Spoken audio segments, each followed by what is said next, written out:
It's, yeah. The San Juan Bautista Planning Commission meeting for Tuesday, June 4th. If we all stand for the Pledge of Allegiance. Sorry. I can't read today. Again.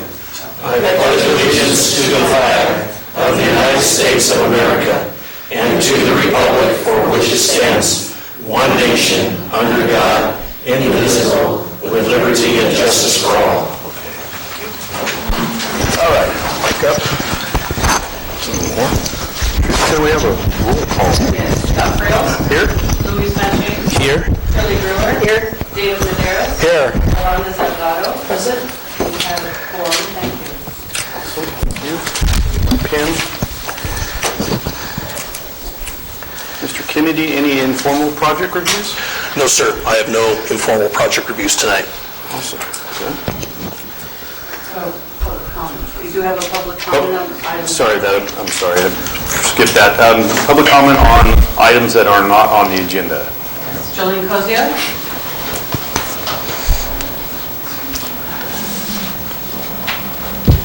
Jolene Cosio, 181 Lang Street. I've been going back and forth amicably, of course, with Todd over the start time on the project up on La Suan, being 7 o'clock, which is currently being written into each permit, as I understand it. So I quickly looked up resolutions and ordinances of the city and found Resolution 2016-17 that the Planning Commission passed in 2016, of course. And Todd and I disagree on whether that should be followed by the planner, because I believe that the Planning Commission should be able to tell a planner what they want to do with the permit as far as start times and all that goes. The Planning Commission that passed it because I guess there is nothing in our code that says an exact start time for projects. And the bulldozers are so noisy up there. So our last conversation was, I believe, resolutions passed by the Planning Commission should be adhered to by staff, especially by the staff who should be working with the Planning Commission, not against their wishes. This city has often had problems with planners who work very hard to please developers instead of working with developers to make sure that the integrity of the city is protected along with the rights of the developers. And I also complimented the city because it took me like 30 seconds to find this resolution. And that didn't used to be the case. So it's real easy to search for these kind of things if you want to find them out. And I really think that 8 o'clock is a lot more reasonable start time in a residential area, especially for a project as loud as bulldozers. Okay, thank you. Okay, action items. Approve the affidavit of posting agenda. Anyone? Mr. Chair, I'd like to recommend that we approve the posting agenda. For a second. I'll second it. All in favor? Aye. Approval affidavit posting public hearing notice. Also like to approve that we accept the posting public hearing notice. Second. I'll second it. All in favor? Aye. Opposed? Consider site design review for construction of a garage at 1112 3rd Street and approve resolution.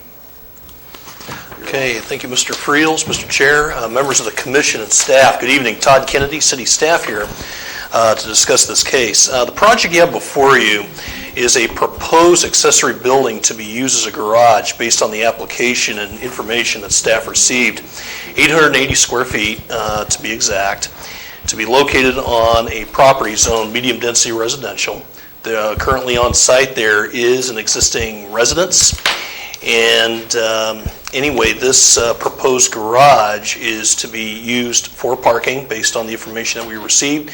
That pretty much meets sections of the zoning code where the covered parking out of 11-11-150 will be met. And so anyway, that's what the applicant is here tonight to do. And so based on that information, staff has proposed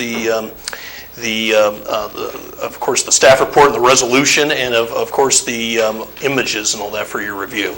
So pretty much that concludes my presentation tonight for right now. Myself, city staff, and we have the applicants here who can answer any questions you may have about this case. Okay. Does the applicant want to come up? Do you have anything for us further? No, other than, well, first of all, my name is Manuel Lopez. I live at 1013 Front Street, Soledad, California.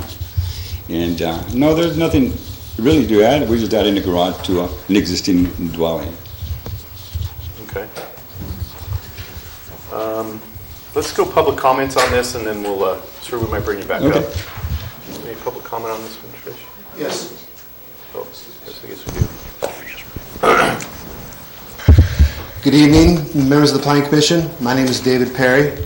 This is Patty Peterson. We are the owners of 1113D First Street in San Juan Bautista here.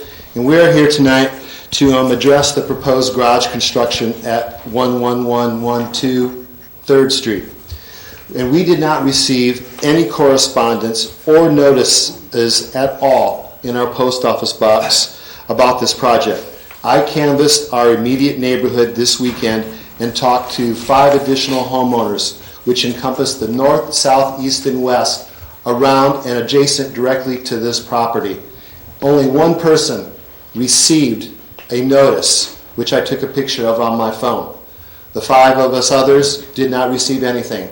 I asked each individual owner, no one received anything. I showed them the pictures on my phone. No one had seen anything like that. So I'm just wondering if does not the California law require notification if we are within 300 feet of a proposed project like this? It does not the city of San Juan Bautista or the county of San Benito require storyboards with the orange netting that be erected to show the scope of the project, the current project? And I was just wondering if there is any city stipulations or county stipulations on that particular, why that wasn't shown, that anyone can see what someone wants to do. And also has an 880 square foot. This proposed garage will be almost half the size of our 1,900 square foot house. We have a garage right now of 21 by 21, which is 420 square feet, which is a 2-car normal garage. This is 2 times the size of that. So, and one of the reasons we purchased our property was that we could see the hills and the mountains and the stuff above the old cemetery and enjoy that stuff from our living room and from our deck. And this garage, which is the size of a small house, could possibly impact those particular views that we have. And is the Planning Commission also aware that there is a 12-inch storm drain that runs from the corner of our property to the storm drain system on 3rd Street that goes down to the, I do believe, the sewer plant down there. There is also a 15-foot sewer and utility easement which borders this area and the potential building site. And currently, we are having issues with the city in regards to this particular easement because of past sewer line construction. And in closing, we would like to say that every homeowner has a right to and deserves a garage that's installed on their property, just not one of this size and scope. We urge the Planning Commission to take a step back and do some more research on the potential issues that could arise if this proposed project is approved in its current form. Thank you so much. Thank you. Thank you. No more? Okay. All right. Let's bring it back to us right now. Oh, we got somebody? Okay. Good afternoon. My name is Margaret Galvan. Live on 707 First Street. And I just want to give you a little FYI. Where the property sits now, many, many years ago, stood a preschool, an old preschool. The preschool was condemned. It had to be knocked down. Well, the people that are looking into the building now came up to the staff, came up to the preschool board and said, we will accommodate you. We will build a new preschool for you. And that is exactly what they did. I just want to say that also, if any of you ever walked into that preschool, you'd see that it was a super preschool and built to accommodate preschoolers. Well, I just want to say that the people that are speaking in behalf of their garage take into consideration everything that they bring to you. It is not just, I mean, if it's going to be a big garage, you know that it's going to be used. Their property is already, you can see that there is a wall, so I think that it would be wise for the council to just okay this project and know that it is in good hands. Thank you. Thank you. Okay, any more? Okay, we're going to close the public comment then. We'll bring it up to the tables. We'll start. I'll call Lawson. Okay. Luis? Well, I think I suggest to ask to the, to the neighbors around this property, not only just one neighbor, and see if we have some complaints about this project, because we only have just one neighbor, right? Yeah, it sounds It like. was asked. Well, it sounds like just one got a. Yeah.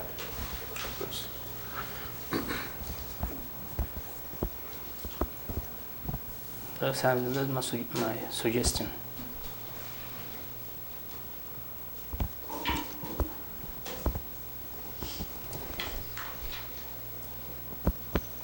Is that it? Good. Shirley, anything on that? Is there a maximum garage size, or it just depends on the building envelope that they can build on? This is a guy's dream to have an 800 square foot garage. Let me see. Last time I checked, when I checked the setbacks, it's all based on development standards. There's not really much of a percentage about the size of the building, the main building versus the size of the garage. When I check this, let's see what section it's on. Bear with me here. Let me just double check this. 11-04. Actually,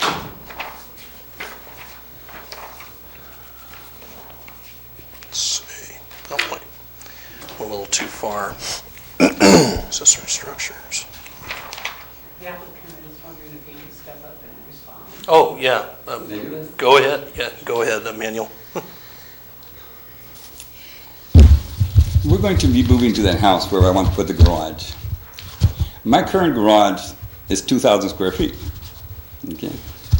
My house is 7,000 square feet. And from there, we're downsizing because of our age. We're building this 800 square foot garage, and we're going to live in the little house. And so, and as far as garage sizes, well, the garage I have right now is 2,000 square feet. So, I want you to be aware of where I'm coming from. Anything? Right here, the only thing I see right here is item E of 11-04, 060 accessory buildings, where it calls out no more than 40% of the area of the rear yard. And based on doing some rough calcs, that's what I come up with, in that area. But there's no provision in here that limits its size. It's only based on setbacks, height, and then the area it takes up. I'd like to say too, while I appreciate view corridors, things change in a community as people build and maybe tear down and build something else. So I'm not deaf, dumb, and blind to people wanting to maintain their view corridors, but this seems like a reasonable use of the property. That's it. There was a question about whether there was proper notice of this particular project. Does anybody have an answer for that? Commissioner, let me just go ahead and take a shot at that. We were given proper noticing material from the applicant, indicated 300-foot radius. I have the packet right here in my file if you'd like to take a look at it. And it included P.O. box numbers and, as part of the addressing labels for folks within the 300-foot radius. I even did a cross-check again today, and it all matches out. They all went out. I did all the notices myself and sent them all out by mail, regular mail. I sent them out on Friday, May 24th. They all went out. I did not receive any comebacks, any returns, or anything like that. So it indicates to me that we used the information that we were given, even cross-checked it with staff, and it was okay because P.O. boxes are the right way to send out mailings. And so I believe that we did the proper noticing. Okay. Also, pardon me? I said, who were the 35 people if I'm living right back to that property? Well, hang on. And what P.O. boxes and Hang on, please, names? please don't, we're going to turn this into a mob. Go ahead, David, please continue. Yeah, so my question is this particular parcel is already, that's recorded with the county and everything else about the size of the parcel? And is it correct that this parcel is adjacent to the same owner owns the other parcel that's next to it? Yes, sir. If I'm understanding your question correctly. We're talking about where they're going to build a garage. Yep. That's one parcel. It's been recorded with the county. And actually, there's two lots there owned by the same owner. That's correct. Yeah. Do we know what that area is going to be developed? Okay, that's a good question because, parcel 1112 and then the parcel right next door, that was approved before, I believe 2016, by resolution for site design review for a duplex. And it actually is under building permit review right now. It hasn't been issued yet, though. And it hasn't been issued because there's still pending comments for engineering and planning. I just came across them today. I know I reviewed it. I issued comments because there's things in the conditions of approval that need to be met. So that's separate, and that's what Mr. Lopez is proposing to develop as well, in addition to this 880 square foot garage. Okay, and thank you for that. And the piping, the drains, and all this other stuff. The reason why we don't see it in this particular parcel is because it's not affected. Any of these drain pipes? Far as I understand, because this is something myself and Mr. Perry were talking about, here's the thing. I did some research on his property, on the property where Mr. Perry lives, behind there. And I don't have the information with me here tonight. It might be a separate matter. But the building permit information we do have on file, and there was a sketch drawn that indicates a sewer line going from that property back on the easterly side of the subject site out to the 3rd Street sewer main. And it was all written in red. And based on reviewing a past subdivision case, minor subdivision case that never got finalized, this was done in 2014. There's a draft resolution, but I can't find any record that it was ever signed. One of the conditions in there was to record a sewer access easement along there, but it never got done. So that's where we stand right now. And, so that's pretty much the information I can come up with right now. So as far as we know, this particular structure that's going to be eventually built, there shouldn't be, they wouldn't have to knock it down to get to a sewer pipe or something that belongs to somebody else. Yeah, actually, where this proposed project is going to go, the 880 square foot, is actually opposite side of the sketch and the image I was able to come across from where the, where that sewer line supposedly is located. Okay. Excuse me, there's also a 12-inch... Sir, please hang on. I closed public comment. We're eventually going to get to that, but I have another commissioner that needs to speak. She may be covering your subject here. So, Mailing, is it proper mail? Do you have to send it certified or affirm it? What does it say? Does it have to be certified mail? No, ma'am, there's no indication that I have in there. And you that got could none find- back? No, none back. Okay, and the cones, somebody asked about a diagram of the parcel where it's going to the building. Is that city ordinance that we have to do that? As far as I know, since I've been with the city, that practice, I know what you're referring to, and that was stated up before. In other cities that are, bigger towns and places that I've worked, that actually, is required, in certain cities. But I've noticed here in San Juan Bautista, that actually doesn't seem to be required based on all the information I'm able to uncover. It only just talks about proper noticing of the agenda, the items, and the mailings. So, I just want to make sure I covered it all. And you touched on two other things, like the condo permits and sewer, and this gentleman also addressed the sewer issue. So can he still build this building with not finishing that condo that he had already in place, that he hasn't got finished up in 2016? And then the sewer, in 2014, there's these three outstanding things. Can he still build with these two outstanding things? It's on, the 880 square foot building, that we're talking about tonight. That's on one parcel right there. Same, in the same location on the other side where the sewer line supposedly is located. But the parcel next door, that's where the duplex is proposed to be. So really, there's no, there's. There's two parcels. Okay, because I didn't show it on here. Yeah, this is just the the affected lot, which is just this here. Because I thought the house was one and the building was another one. It doesn't say parcel one to parcel two. Yeah, the house and the building are all in the same parcel. Okay. Yeah, the garage will be on the same. Okay. Mr. Lopez, do you know where that sewer line runs? Yes. Where, if I'm looking at this plan here with the with the existing structure, and here's the garage, where does that sewer line run, sir? On this, now there's a 15-foot easement right through here. Right through there, Yeah, okay. and that's where the easement for the sewer is. And that's the sewer, but there's also a storm, I remember there's a storm drain somewhere. Sir, it's on the other side. There's no a storm drain on this side. Now here they have an easement that the new subdivision got for storm. And when they did, they put another storm drain right there. Okay. And actually, they put two. They put one here and one here. Yes. Okay.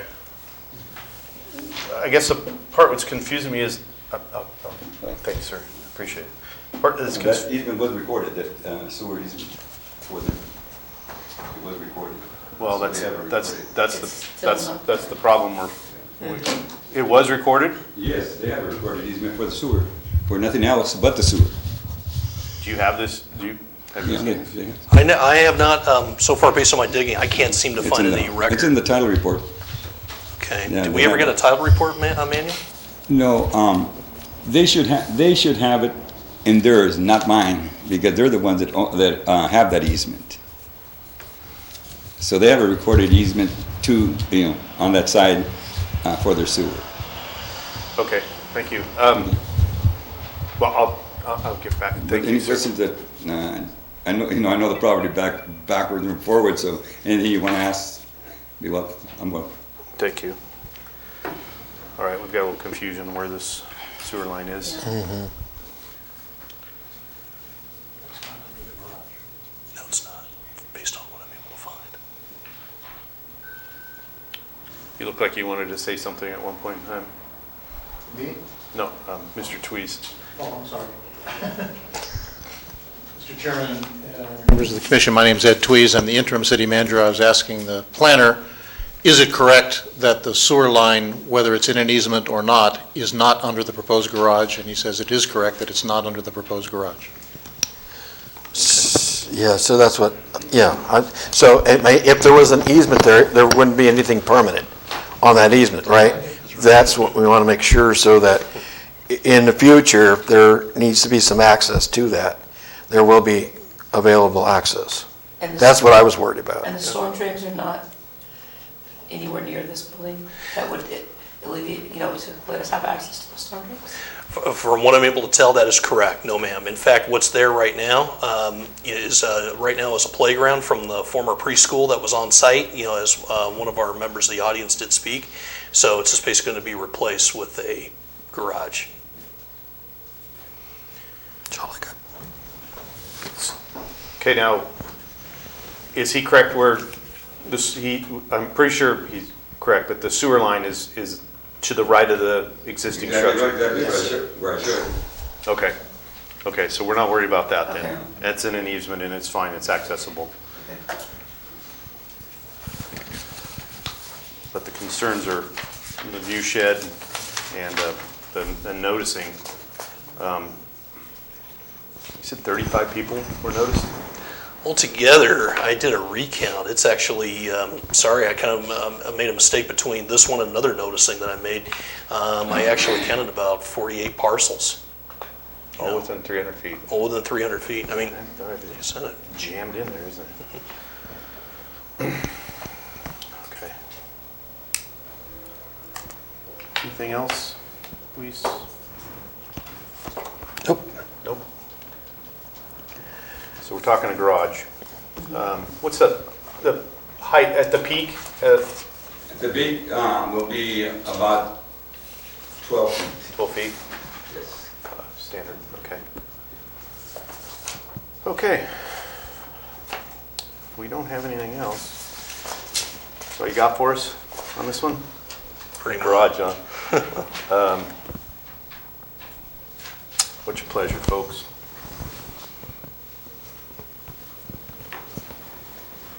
Do we make a, May I, Mr.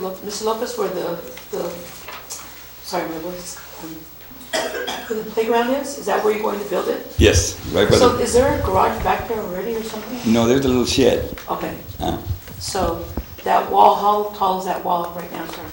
Pardon? That cement wall right now? Uh-huh. How tall is it? It's 4 and 8, about 12. Okay, so it would not really impede No, no. in your neighbor's vision? Exactly, yeah. It's going to be 12 feet, right? Mhm. Okay.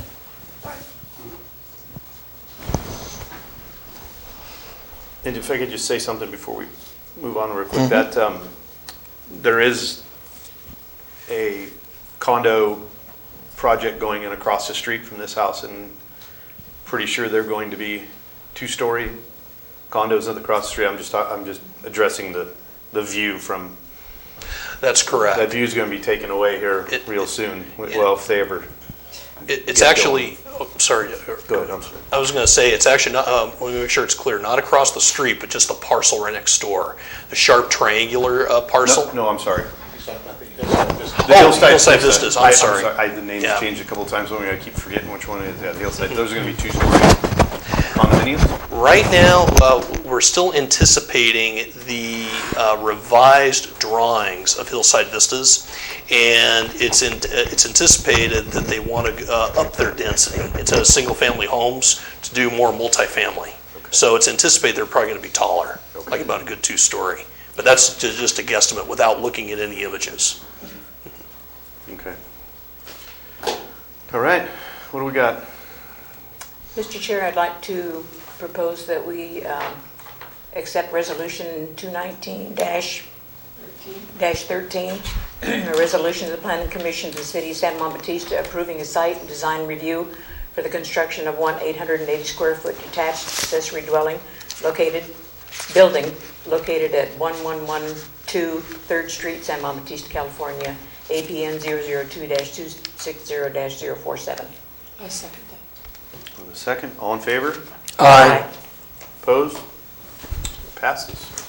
Thank you. All right. Moving on.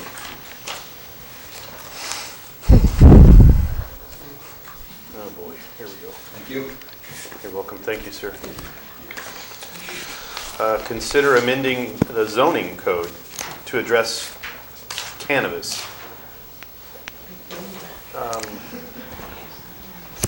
Todd, you're up. Can you expand on that a little bit? Oh, yeah. Of course. Yeah. Let me go and give you a staff report, too. Okay, Mr. Chair, thank you, members of the commission, staff, and ladies and gentlemen. Once again, Todd Kennedy, city staff. This report is being prepared as an update, to the cannabis facilities. As you probably remember, this was adopted by City Council per ordinance number 2018-05, and this is to amend section of the zoning code 11-02010 to incorporate cannabis to be included in our zoning code. As of right now, it doesn't exist, and it's all part of the application process. This is kind of leftover work from that time that took place about a year and a half ago. Right as I joined the city in April of 2018, it was kind of on the finishing touches where the ordinance was going through the 2 readings of City Council. So this is just leftover work, and let me kind of guide you to just the amendment that's taking place. On page, let me just kind of thumb my pages through. So 1, 2, 3, 4, 5, 6, 7, 8. I think about page 8 in right there. I highlighted it in yellow. Cannabis facilities to be allowed by conditional use permit in the industrial zoning districts. That's the way ordinance number 2018-05 reads, and it was what was required by City Council. So now it needs to reflect in the zoning code, and that's where we are here today. This is basically a text amendment. It has to clear the Planning Commission by action before it moves on to City Council to be adopted by ordinance. So that's where we are today. So anyway, to make sure that our rules and regulations are consistent with the zoning code so applications can be accepted and properly vetted, that's what we need to do right now at this time. That pretty much concludes my presentation. Myself, city staff, we are here to answer any questions. Questions? Where is this building now that's going to be amended? Across the street? I'm sorry? This is across the street in the industrial? Industrial zones, yes ma'am. On the other side over there by the hotel? Where? It'd be, if you look at that map, it'd be that purple. All the purple areas down there. Purple areas. Yeah. Of course, all within the city limits though too, because on the map, if you could see the red line, the red orangey line right there, that is city limits. The purple area is inside. That's all inside the city limits, and those purple areas are zoned industrial. Okay. So they're city. That will be for cultivation? I'm sorry? That will be for cultivation? I believe it's the whole, everything from cultivation to distribution to, production, the whole 9 yards. Isn't there like houses up there on the side? Let's see, On the green and... There's rural residential, that's all based on the sphere of influence below there. That calls it out as agricultural. Yes. But that's all out in the county though, that's county land out there. I believe it's the same thing, I'll have to double check it to make sure, but let me actually make a note. But I believe that it's all county land obviously. Yes. But then of course you have the area to the north and then over to the northwest, which is Copperleaf. And also further area out there. No schools, no parks, no. No, so just... Actually, isn't there a little park at the right Copperleaf? across the street. At the new subdivision, isn't there a park in there? Yes. How far is it? 600, is it 600 feet? 600 feet. Do we need can I jump in? Well, let's get this Okay. first, and then, yeah, of course. Mr. Chairman, members, I was going to just provide some additional background. So it was a year and a half ago, perhaps, that the City Council adopted the business regulations. The business regulations that under what circumstances, what time, manner, and place can a person engage in the business of cultivating, manufacturing, testing, or retailing cannabis. The part that was not brought up until tonight is what are the zoning or land use controls that go along with it. In the business regulations, the state codes are repeated with respect to the proximity to schools and sensitive uses like parks. So those are already in the business regulation. The thing that was not done, and Todd described it as a follow-up, is it's now necessary to amend the zoning code to indicate in which zones those businesses can be authorized to, and we can then accept applications pursuant to the business regulation. So we need to conform the zoning to the business regulations, and that's the purpose of tonight's recommendation. But across the like a little basketball court, cement basketball court there for those people that live on the right side. Because like when you go to Fremont Peak, that's where it's going to be at, basically out there, right? No, it's clear over by the trailer, the Mission Farms RV park. Okay, okay. Yes, So then the Copperleaf Park would be, Mission Question. Vineyard. But that'll all come up when it comes time to asking for a permit. All we're doing now is just saying, yes, this can be in industrial areas. As a conditional use, it's not an allowed use, so even Conditional use. in this case, it is a conditional use. That makes sense. Got it. That means that, like, if I just chime in, that means obviously it'll be coming before the planning commission. As these applications come in, they have to. It's conditional use permit. Yeah, I was just thinking that we haven't got the new map yet. This is old. I thought a while back we were talking about updating the map, the zone, all the zones that, and we feel that some of the colors are not in sync with what is written. So when are we going to do a new map? I know this is different stuff, but I want to include this, what we're talking about today, as far as conditional use permit for cannabis in industrial zones, right? So when is the new map coming out? New map at this time. I know we were talking about this before, Yeah. and actually, as of right now, there's one more piece of information. We do have a new change that already makes that map outdated. The zone change on Franklin Street that took place earlier this year, or actually just late last year. And so that needs to be updated. But there was a piece of information that was provided by both our county contacts and our LAFCO contacts. And really, there just needs to be some information that just needs to be clarified. And that's back on, us as staff, and that's what I need to dig up. I just haven't had a chance to do that. Right. As soon as that's done, I can go ahead and give the green light to our county staff who produce those maps. Right. And also, to make sure our annexation lines and all that are all current. So hopefully, relatively soon. But that's only one step in the next direction. Right. Well, I sense that with cannabis, there's some areas that could be sensitive. You could color that or code it in to which areas are sensitive to that. And I know in the future things won't stay stable. They may change. I mean, there might be a school there today, and tomorrow there's no school there. So, but you might want to think of color coding it so that you know which areas are legal for cannabis and could be an area in which you could do whatever you want with it, as long as it doesn't affect any private homes or schools or whatever.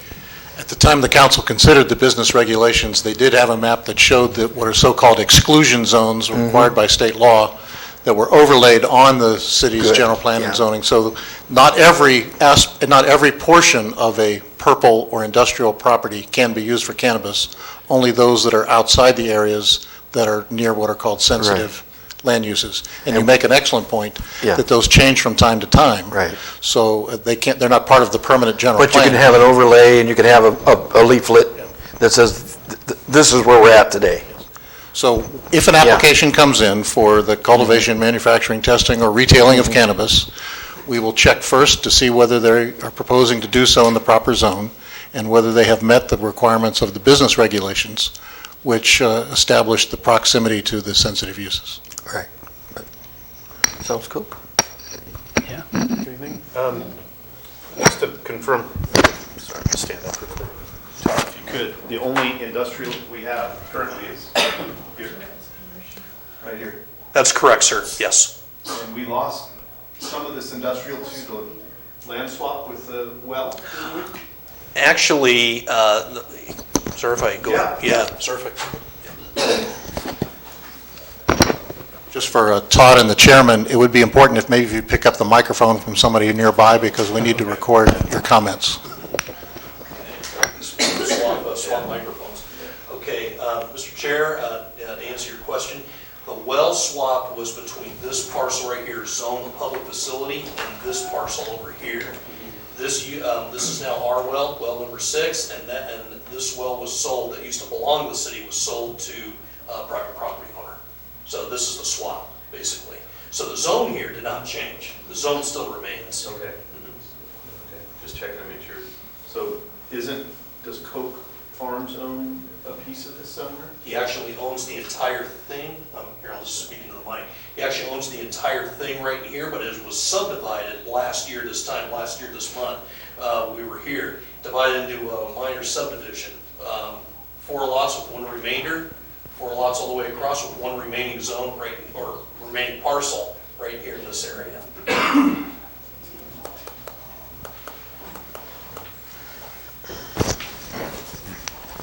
Okay, so a subdivision within the industrial zone. That's going to be probably in the future residential. Are they going to come to us on that one, or do they want to keep that industrial? It is anticipated, but right now we have not heard anything more from the property owner. But the subdivision, the parcels have been recorded, and they are showing on the parcel maps of the county. Okay. Another question. The cannabis needs a lot of water, right? A lot of water. Cultivation. For cultivation. So we will not have some kind of problems in the subsoil with some kind of product or chemicals coming from the cannabis, because we have the wells really near from that area, so we will not have some kind of Possible contamination? Yeah, and I don't runoff. think the council approved cultivation, did it? So the building regulations part of the cannabis does recognize that cultivation is allowed, but indoors with a hard surface. There was some debate about that, and the council determined that yes, it was appropriate indoors. But in all cases, the kinds of issues that you've raised must be fully analyzed.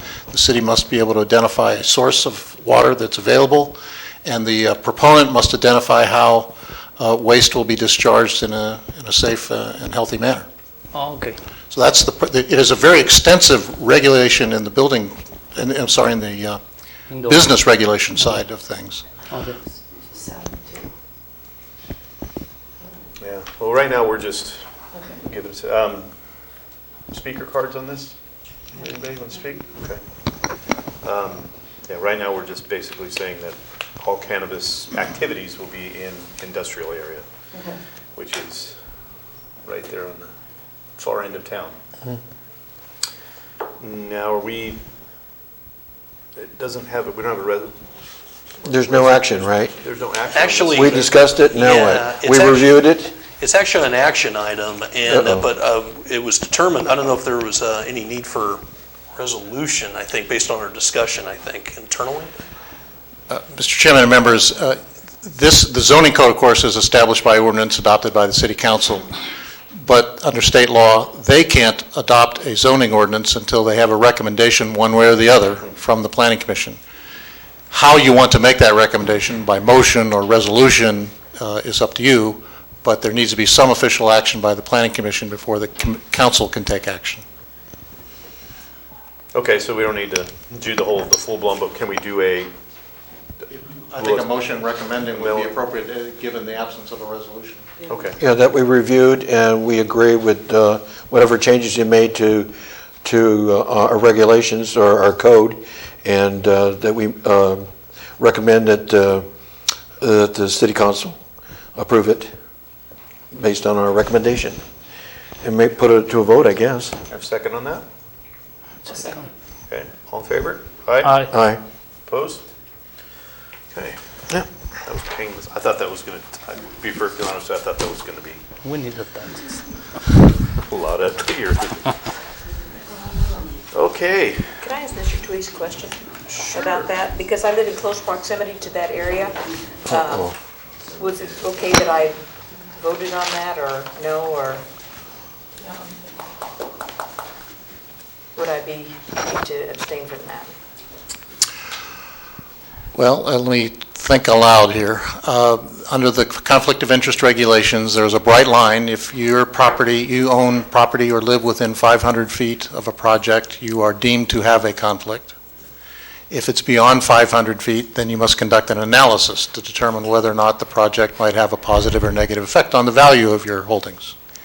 If you live within 500 feet of the purple zoned area, I believe it would have been the best approach for you to have recused yourself. I did not vote. And you did not, and just to remind everyone, when a commissioner or a council member recuses themselves, they're required by law to do two things. One, explain why you're recusing yourself, and two, leave the room so you're not influencing the decision. Yeah, Shirley. Listen here. Okay, here we go. E, review and fine the FY20 capital improvement budget consistent with the general plan. So, Mr. Chairman and members, this may be a new duty for the planning commissioners, but as I mentioned to you at a previous meeting, one of the arcane parts of state law is that a duty of a planning commission is to review the annual capital improvement budget and to make the finding that the projects are consistent with the general plan. The projects are shown on page 58 are described beginning on page 58 of the of the budget. They consist of a variety of street projects, some water and sewer projects, and we do propose spending on implementation of the park master plan. The city is eligible for a $200,000 grant from the state of California for park purposes. We need a park master plan. The budget anticipates that that will be completed in this coming fiscal year and that will be eligible for the grant money and will begin implementation of the park master plan. The budget doesn't specify what park or where or what type of projects. It simply says, consistent with the yet to be adopted park master plan, we will begin its implementation. You might ask, how does one determine whether the projects are consistent with the general plan? It might be easy to think of it as the opposite. If, for example, we proposed a signalized intersection at the corner of the Alameda and Old San Juan Hollister Road, that would be clearly inconsistent with the general plan because the general plan says there ought to be a roundabout there. That would be inconsistent. All of these projects, I suggest to you, are consistent with the general plan. And that's why we recommend their finding.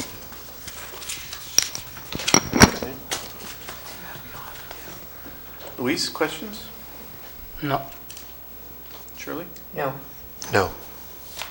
Well, I don't either. It's nice and thorough. It's amazing how thorough this one is. Okay. We should probably, we'll go to the public on this one. Do we have any speaker cards on this? No, I don't. Oh, okay. Fantastic. So now where's the next step? Because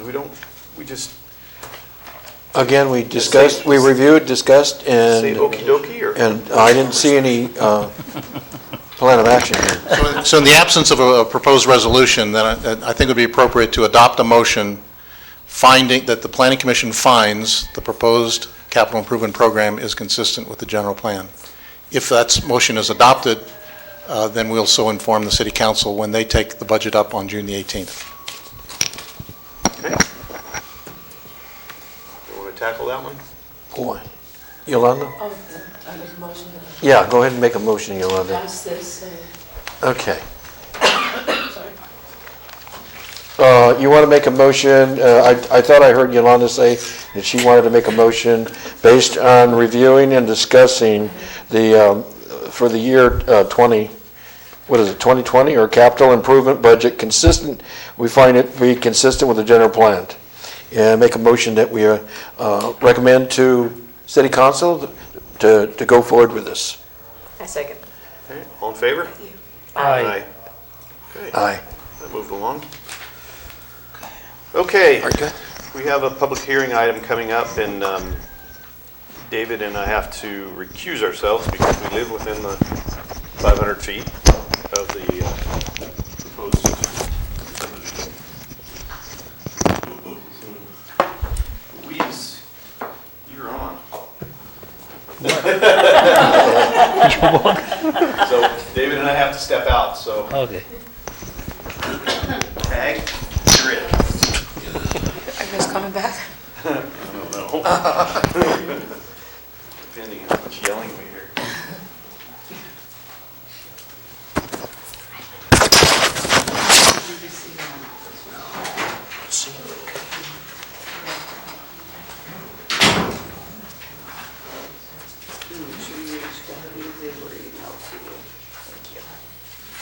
Remember Armando said thank you, Todd.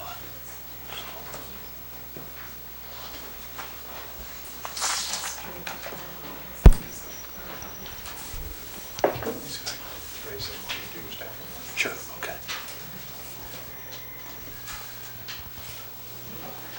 Okay, Mr. Tweed, we have some information about this Okay. application. All right, I'll go ahead and fire away here. All right, thank you, Mr. Acting Chair Monchain, members of the commission and staff, ladies and gentlemen of the audience, good evening.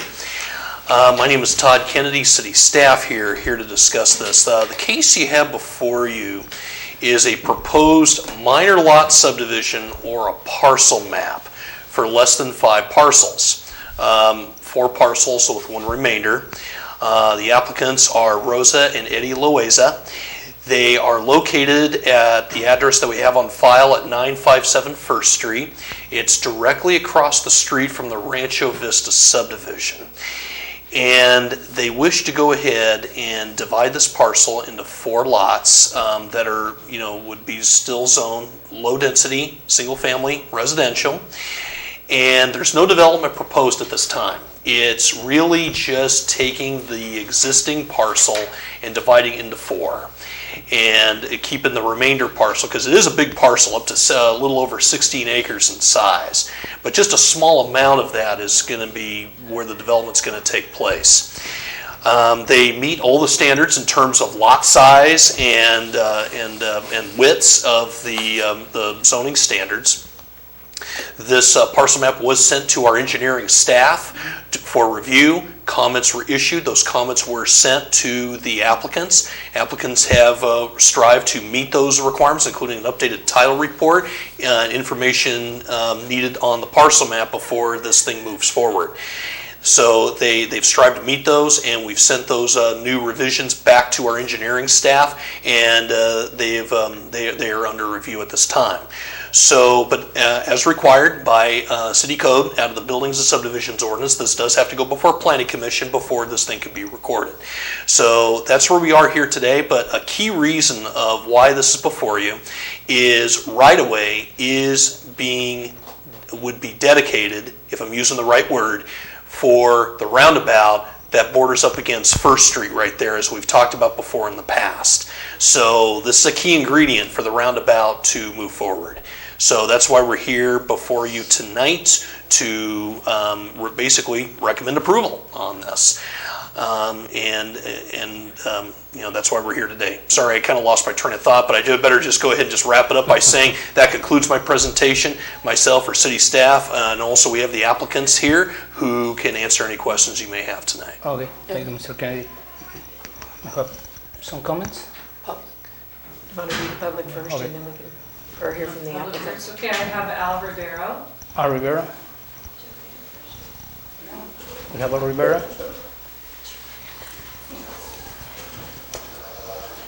My name is Albert Rivero. I live at 1024 First Street. I've lived here all my life. I've seen good things and bad things. I built my home on my parents' property. We split it through the city and everything. And I built it overseeing the valley, which is a productive valley. And in the morning, it's nice to go out on your deck and sit and have a cup of coffee and, enjoy your company with your wife and friends. Now, this project is, in my eyes, very negative to me because there's several things. Once, it's going to wipe out, If you guys approve it, it's gonna wipe out my view of the valley, view of harvesting, you know, the sunset, whatever you wanna ask. Another thing is, what kind of an impact is that gonna do on our water system, our sewer system, our schools? I know we've got 2 other projects going up. Whether or not you took that in consideration as far as how the kids would be from maybe 30 kids in a class to 40 kids in a class now. If we approve more subdivisions, which it sounds like you guys are already doing, what kind of an impact it's going to do? I sent a letter to you people, and I hope you read it, and I'm not going to discuss any of the things that were in the letter, because those are things that I saw and I know, and I'm just, ever since they've owned the property, there's been so much negativeness, and you can see in my letter, and I don't know what's going on. They have no respect for anybody else. Thank you. Thank you. Anywhere else? Yes. Priscilla Rivera? Hello, I have a point of clarification first that I might ask. On the notice, it stated 957. As I'm driving up and down First Street, there is no 957. So where are we exactly looking at? Are we looking at the parcel, the land that has 2 homes on it already and ag land, or just ag land? You want me to point that out? Yeah, Okay, please. let me go ahead and I'll point that out to you. Actually, if you could point it out to everyone, because I think we're all Yeah. confused. Okay, let me go ahead and I'll do that, and just for the record, I'm getting up and I'll move over to the map.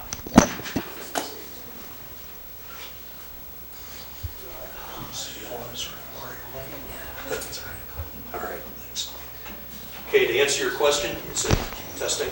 Okay, Dan, to answer your question, we're talking about this parcel right up in here that covers it's about 60 acres in size.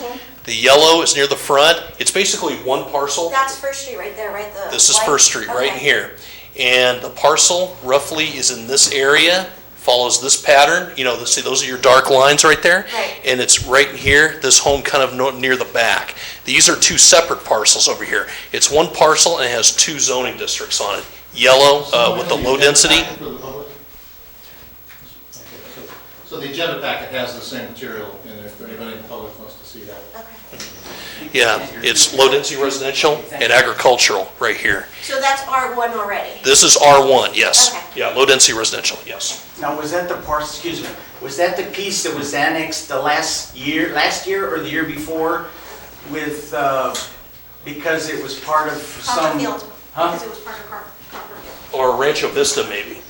Well, yeah, because Sir, now, where does the city of Innisco, where sir, that's like that? Sir, please. Dad, I'll ask a question. I'm sorry? One at a time. One at a time, I'm please. sorry, I was just, you guys were asking me.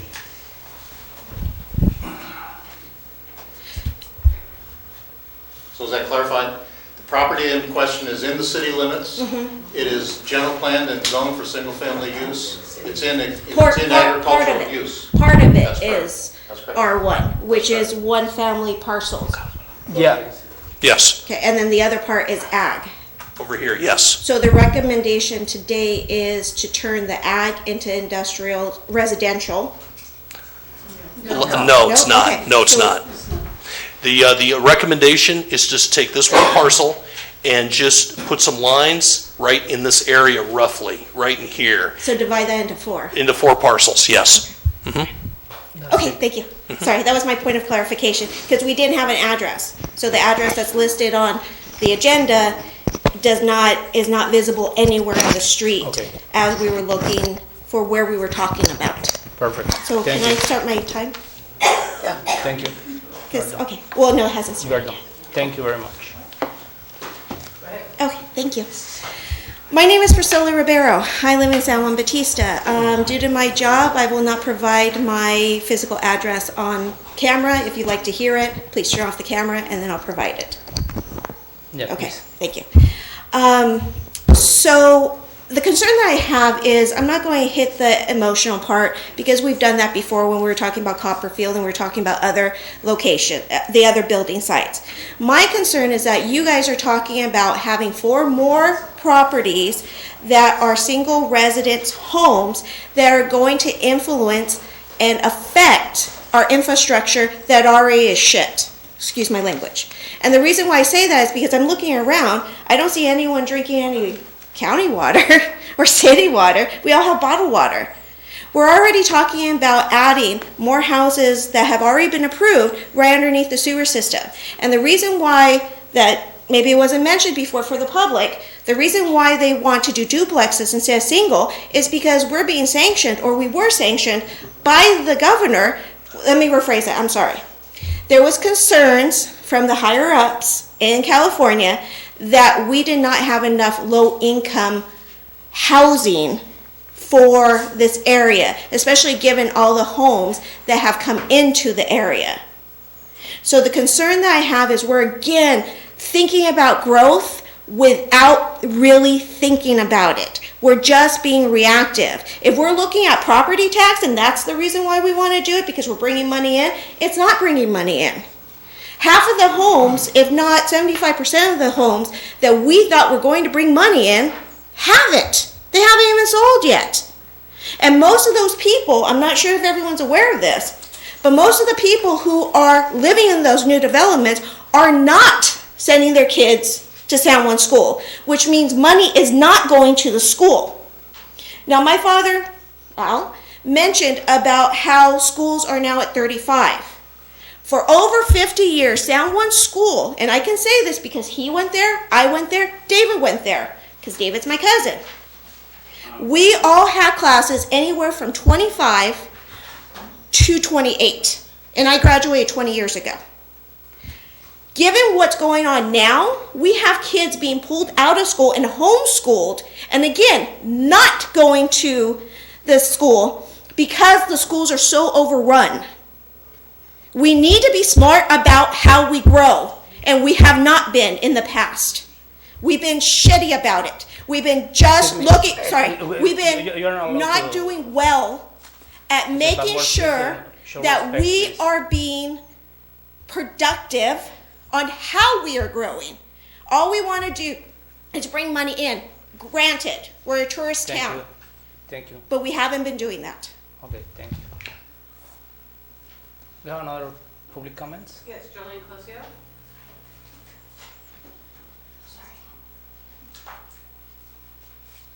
Jolene Cosio, 181 Lang Street again.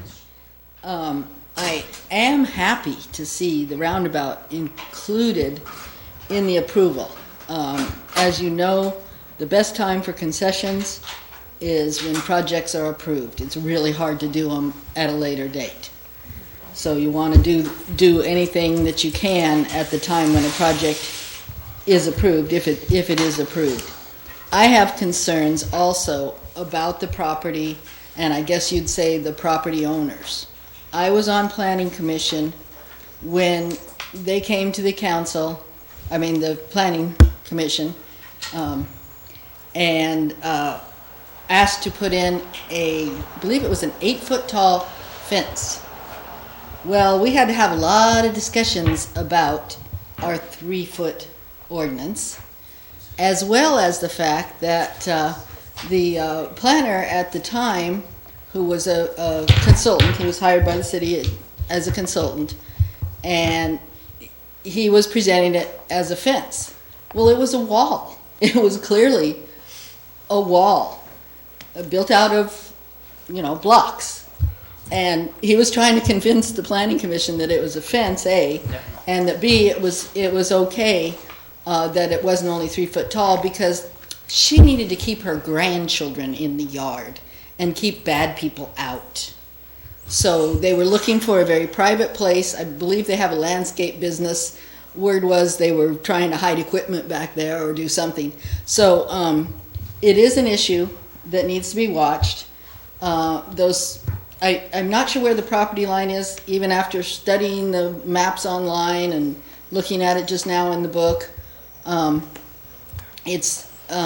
most of the time you can clearly see where the property line is, but it's kind of obscured in these drawings. So it was hard to tell exactly where the property line is. Does it follow the existing fence, which is a chain link fence, which is only allowed on agricultural areas. So now that it has been zoned residential, it should not have a chain link fence at all, A. And B, those trees, I don't know if they're in the city right away or on their property, but they do obscure stop signs, make it difficult for bicyclists going by. They've been a problem ever since they put the chain link and the trees got big, of course, that's what trees do. I certainly would have rather seen the trees on the other side of the chain link. And like I said, now that it's not zoned agricultural in that section, there should be no chain link fence at all. They need to have the open property that's across the street from them and it's everywhere in San Juan, because that's part of our charm, is that we generally don't allow walls. I mean, there was one put in over at Copperleaf because of its location. Yeah. But in general, that is just not allowed. We want the open look, and I still want to know exactly where that property line is and how this is all going to work. It is very tempting just to say, wow, we're going to get our roundabout, let's go for it. But it really has to be looked at hard, especially considering the old problems that I've just brought up and the new problems someone else has. We are out of time. Thank you very much. Okay, we are going to close to public comments. Is there any more? One more? Okay. Two, actually. Okay. No, they haven't testified Yeah. yet. After the public. Yeah, because public comment was open first. Aida Pisano.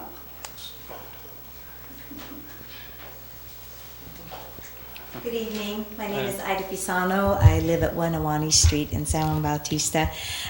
Besides what the other folks have stated to you with regards to the right-of-way roundabout and the impact, I actually have some questions. You talked about the parcel map, the study, and the zoning, and then a while ago you talked about an analysis. So I guess that's piggybacking on what Priscilla said, and that is, has there been an analysis for the need of more housing or more subdivision?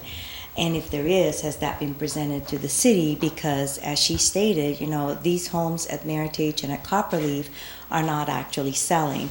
And what is happening is that people are coming in and they are putting their money down for the housing, but then they're backing out. So the proposed or the projected income to the city is not there. And then if you do pass, let's say, this proposal, and they're saying right now is just to divide it into the 4 parcels, then what is the timeline that they are going to build? We need to know that too, because is there, again, a need for more housing? And is it going to be compliant with the state regulations that there has to be affordable housing? My biggest concern is that with Meritage, when they first proposed their project, they were talking about affordable housing, and instead what's happened is that instead of a secondary unit, an ADU, they actually used a garage for some of the homes and have 2 addresses, and they considered that the ADU. You know, when I think of an ADU or the secondary unit, affordable housing, it should be separate from the home. Infrastructure has already been mentioned, and then I think there just needs to be a clarification of when you say the right of way so that you can have a roundabout, has that been passed? Has that already been an agreement with them that this is going to happen?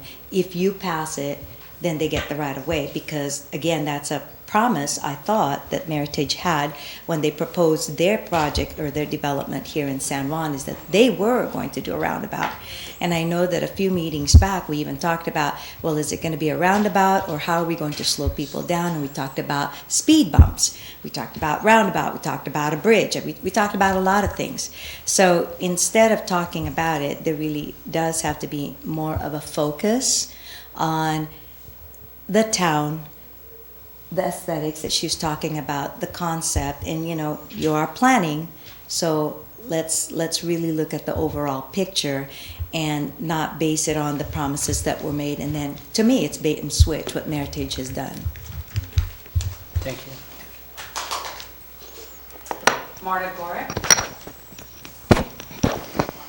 Hello, I'm Marta Gorelick, and I'm at 12 Awani Street, and thank you, Planning Commissioners, for your service to us.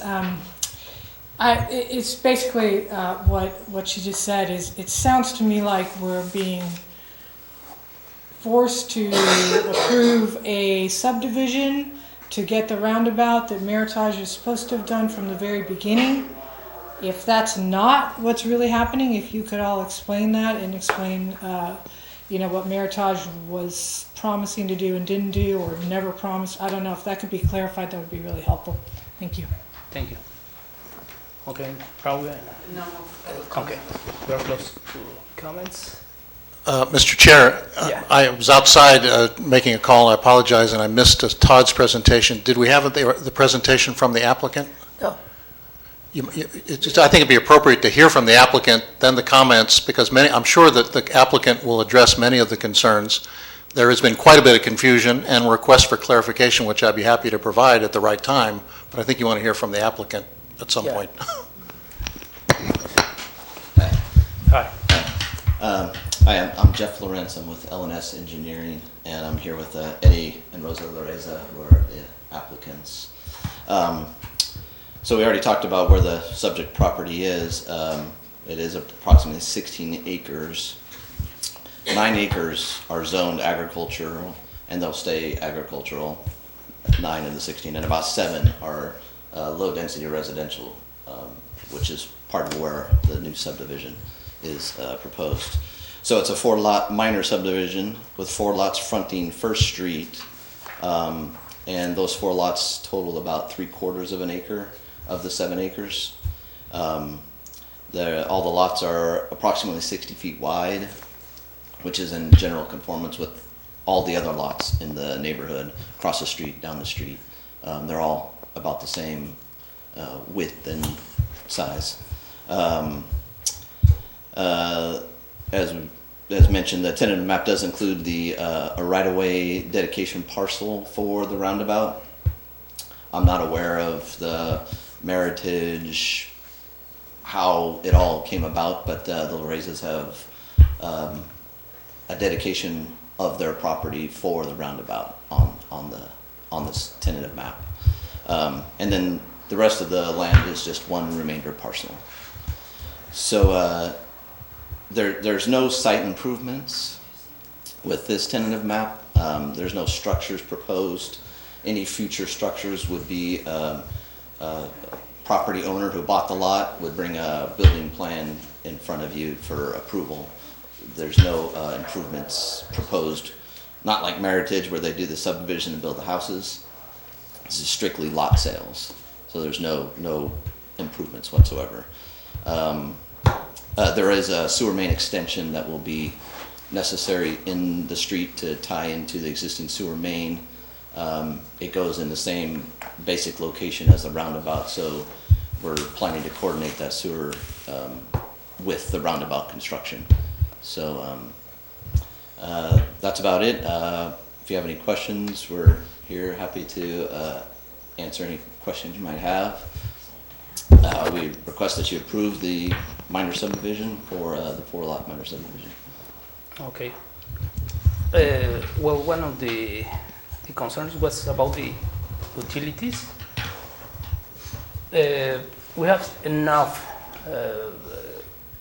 diameter about for example, sewer and water in Main Street, in First Street. Because what's the main concern about the sewer in that street? Is that a question Yeah. for me? Yeah. As far as I know, because Rancho Vista, and Ed, definitely correct me if I'm wrong on this. As far as I know, with the with the Rancho Vista and its location up in there, the infrastructure up there should be sufficient up in there. But keep in mind, there's no development proposed with this subdivision. All it is just a minor subdivision. That's all it is. So at this time. So, Mr. Chair and members, a number of the public comments related to, do we need this project? What is going to be built? When? Is the city going to benefit from it? The reason why I thought it was important to hear from the applicant is for them to make clear it is not a city project. Sure. Every property owner has the right to subdivide their property consistent with the general plan and zoning that was established by this city in 2015, when the need for single-family housing was identified and analyzed, and the colors yellow were painted on these maps. That's when the need was identified by the city government after a long process that led to the adoption of the general plan. As part of that general plan analysis, the city had to determine that the land uses that are shown there can be accommodated with the existing and planned improvements to the sewer and water infrastructure. And the council was able to make the finding that the general plan can be served by the existing and planned improvements. Some of those planned improvements are literally weeks away from having been completed with respect to the additional water supply system. Now, with respect to the roundabout, by the way, reminder, Meritage was not the subdivider of that property. There was a prior person who subdivided, just analogous to what's happening here, who then sold the subdivision to Meritage to build the houses. So you heard the applicant say they're creating lots to be sold for subsequent development, and that subsequent development would be reviewed by the Planning Commission in your normal course. The roundabout is a condition of the subdivision of the so-called Rancho Vista project. They're required to build a roundabout, but they can only build it on the public right-of-way. They dedicated, as part of their side of the street, the appropriate right-of-way for the construction of the roundabout and all the interior public streets. But without this particular proposal by this applicant, the right-of-way would not yet have been acquired across the street on First Street. That would have required other measures. And Meritage might have gone knocking on their door and said, can you give it to us? And they might have said, well, what's your price? What will you take for it? We could even go as far as eminent domain if necessary. But when a property owner exercises their right to subdivide their private lands consistent with the general plan, they must dedicate public roads to serve their new lots. And we have identified that the roundabout is the appropriate public right-of-way. This project does dedicate that. Okay. Thank you, Mr. Some comments, Kristen? Looking over the action plan, you guys already said it doesn't interfere with CEQA. In the section in Article 19, it doesn't impose in getting CEQA, right? No improvements. They're going to develop with the sewer and the utilities. Has those plans come up, or is it going to be individual? Let's see, if I understand your question, because I'm looking at I'm sorry, my report in the CEQA. It doesn't involve CEQA, right? Mm-hmm. Okay. Right, yeah, because right now it's exempt. It's exempt from CEQA okay. because, So. With the subdivision itself. Okay. However, with, as homes or, say if further development comes in, say if the property owners come in and they want to go ahead and put a building on there and develop it, that's when further environmental review would be required. Okay. Yeah. And it's not doing any, they're just selling lots, and they are in the city limits that in 2015, the commissioners said this is for home. That's correct. So they're not doing any agriculture, they're not going in to develop it more than 4 parcels, is that right? Yeah, at this time, it's just, with the 4 parcels, it's all within the low-density residential. Okay. All within there.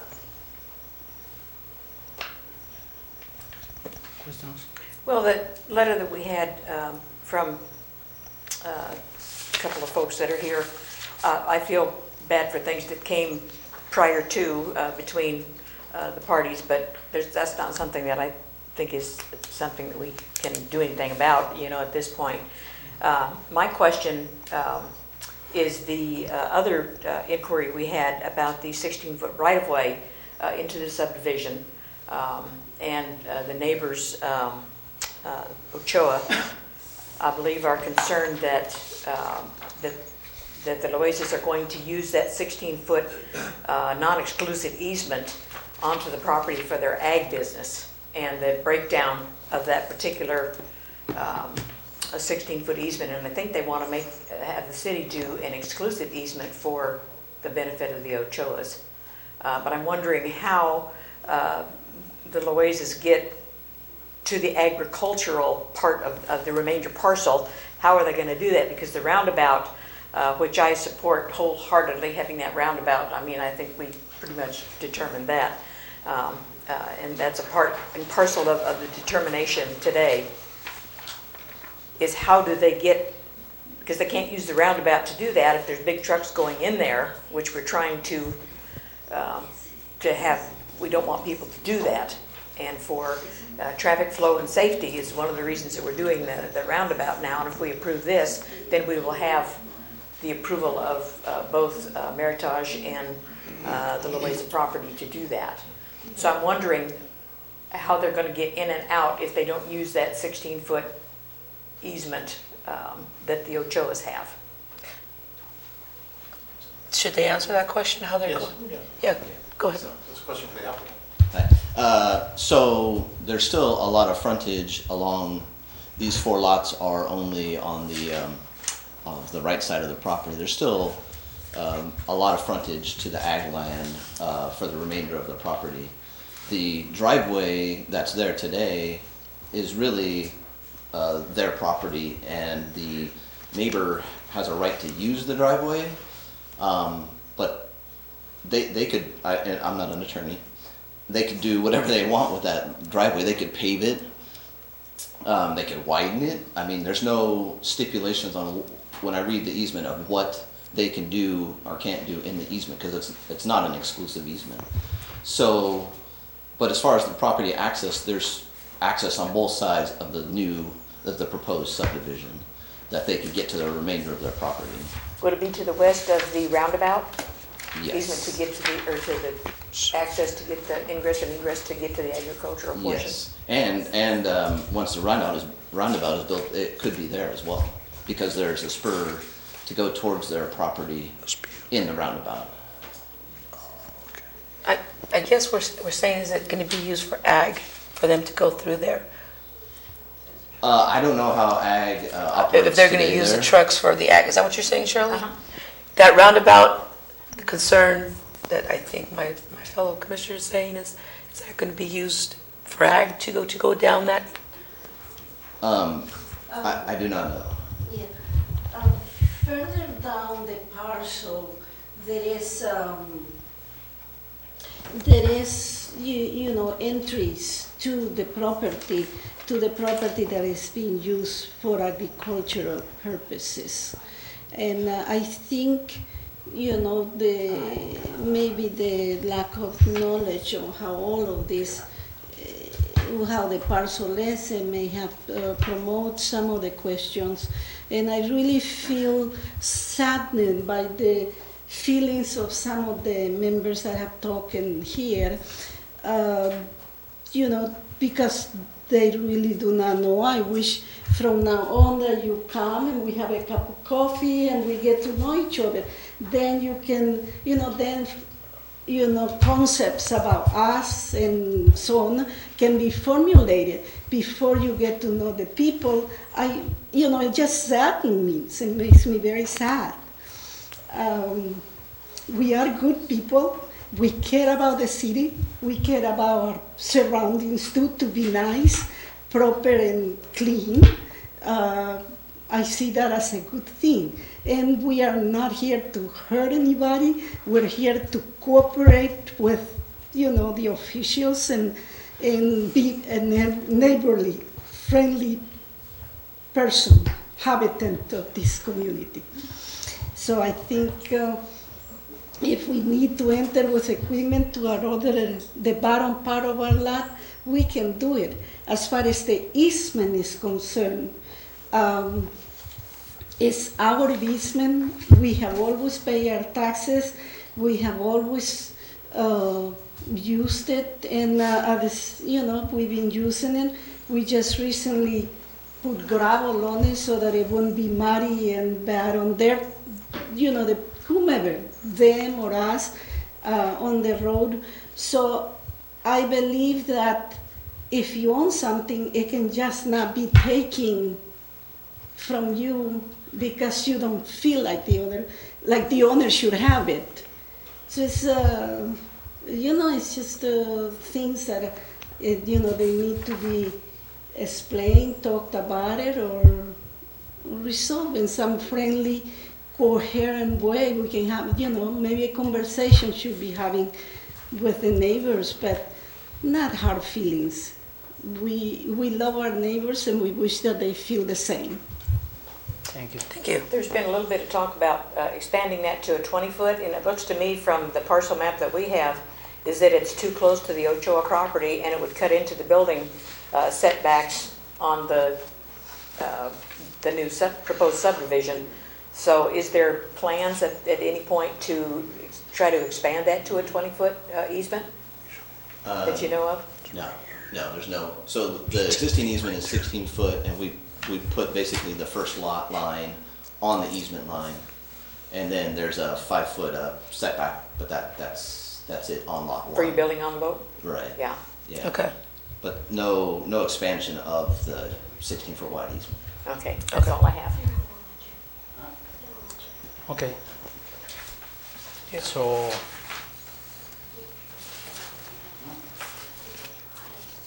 we need to move a motion here.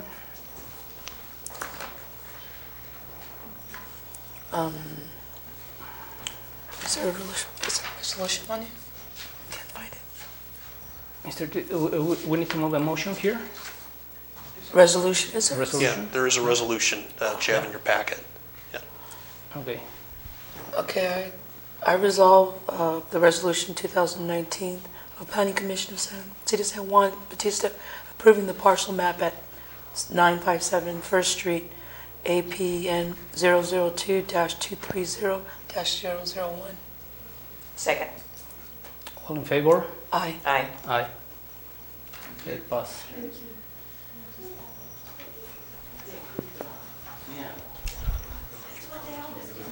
Okay. Thank you for nothing.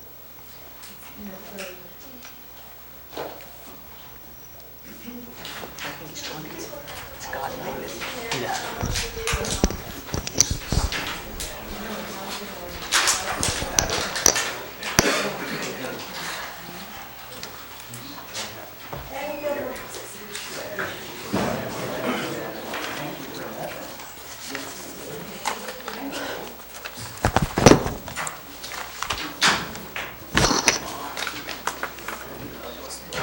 That was tough.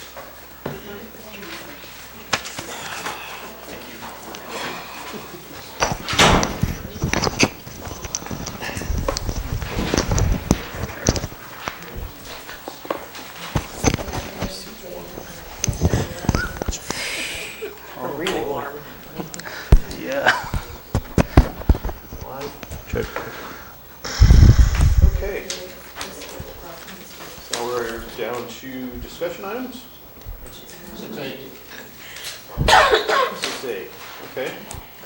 Status report on the housing element update. That's me, right there. Okay, let me go and give a staff report over this. Ladies and gentlemen of the Planning Commission, once again, Todd Kennedy, city staff, just here to just go ahead and give an overview of, this report being drafted, just to give you an update on the current housing element. It is underway, continues to be underway, and the Native American tribes have been consulted with by EMC Planning Group, and that comment period does expire on June 17th, coming up. And June 7th, in a few days, is the time for when the State Department of Housing and Community Development will be done with their comment period.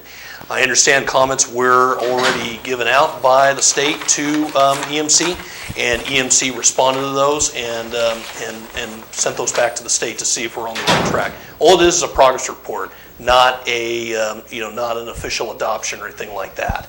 So as soon as that's done, we anticipate probably this next month, because today is June 2nd. June 4th, sorry about that. Yeah, forgetting my dates. Hopefully this next month we'll be in front of Planning Commission, so that way you can review the housing element status at this time. So anyway, one of the directions given to me was to prepare a schedule of the housing element. I'd like to go ahead and do that, and hopefully I can email that out to you. So anyway, just where we are right now at this point.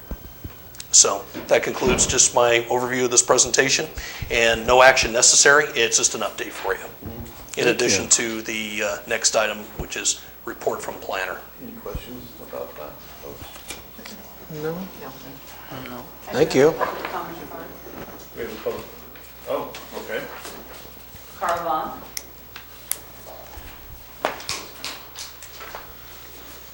Thank you, members of the Planning Commission. Caravank, San Juan Bautista. There was a community meeting several months ago now on the housing element. And as you've heard, people are very concerned about affordable housing in this town. And we were told that we would have an opportunity to take a look at the draft and comment on it, and we have not gotten anything.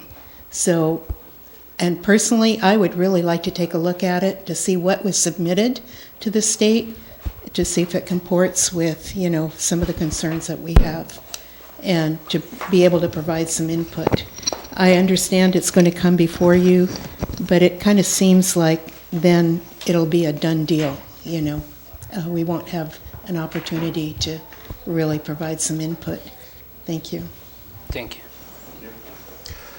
Mr. Chairman, members, I would like to comment on that, and the individual who spoke earlier about the housing element is still outside and can't hear my comments about her comments. But it's important to understand that the housing element is, let's call it a chapter of the general plan. It's one of the required elements of a general plan. However, we're required to update it every 5 years. The city is late in doing that, and as was suggested, the governor and others were on our case and said it's time, San Juan Bautista, to update the housing element. It is a very awkward process that the state has adopted, and I would agree with Ms. Vonk that it seems upside down. But we are first required to submit to the State Housing and Community Development Department the draft housing element to see whether it meets their satisfaction. And then we expose it to the public and make it available for public comment. There will be a public comment period of the draft that's been reviewed by the state before it comes to the Planning Commission for your ultimate recommendation to the City Council for adoption. The other thing I wanted to clarify is that the governor and the state do not mandate that we deliver affordable housing. They mandate that we make available the opportunity for affordable housing. So the kind of comments you can anticipate will be suggestions that we might need to review our general plan and zoning standards to see whether we have provided enough opportunity for affordable housing. They will want to know whether we have adopted local programs which facilitate or encourage or help subsidize affordable housing. They don't require that we actually produce it. They require that we make available the opportunity for affordable housing. Now, they do go a little bit further, though. They provide penalties and incentives. Yes.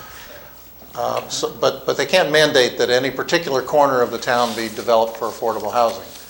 But they can require that we evaluate our existing plans and policies and proposals, plans, policies, and practices to ensure that we are not discouraging affordable housing when it should be encouraged.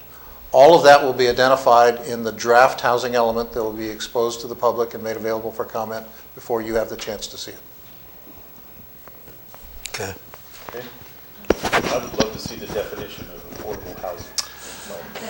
Well, there are various levels. That's an important part of the housing element itself. It's a function of we have to identify our needs. Our needs come from the Regional Planning Agency in a process called RHNA, Regional Housing Needs Assessment. We are allocated, as is Hollister, as is Gilroy, as is Salinas, a share of the region's affordable housing in various categories of income. How much very low income housing are we required to make a room for? How much low, moderate income? Moderate income housing is defined as housing which is affordable to families who are at the 80% of the median income level. That's moderate housing. Very low is, I think, is 50%, and very low is below that. So the federal government and the state of California define very clearly, and that table will be in the housing element, what those affordable housing levels are, and how many units at each level we're required to accommodate. I didn't put in a card, but since you haven't closed, may I ask a question? Jolene Cosio, 181 Lang. I've always wondered, I guess sort of like you, about what is the definition. And can't we include as part of our affordable housing homes like the one I lived in for 30 years that's now a rental? And there's homes like that all over the city that are small, on relatively small lots, built in the 40s or some before that. And it seems to me like we ought to be able to include a lot of our own homes in the affordable housing. Or is it only, are we allowing it to build, or does it already exist in this city? Because I've always maintained there's a heck of a lot of low-income housing in this city. I mean, what I rent that house for now, I'm embarrassed I ever lived in it. Because it's not, I can't rent it for a great deal of money because it's 2-bedroom, 1-bath little house, old house. That's an important point, and that we're required to identify programs to preserve and expand the supply of affordable housing. So property owners have the right to improve their property, and if they want to rent it at market rates. However, the city can establish programs to encourage the preservation of affordable housing, perhaps by giving low-interest loans to people, facade improvement loans and the like, in exchange for a commitment that the property will be rented to persons of low and moderate income. That is not going to, the housing element will identify the land use implications. The budget document that you all reviewed carefully, I'm sure, suggested that we're going to apply for what's called a community development block grant fund, planning grant, for the precise purpose of identifying the kinds of housing programs which we'd be eligible for if we had a program that would help preserve existing supply of affordable housing as well as the land use to allow affordability for new production. And as well as second dwelling units. Second Dwelling units. Yes. Yeah.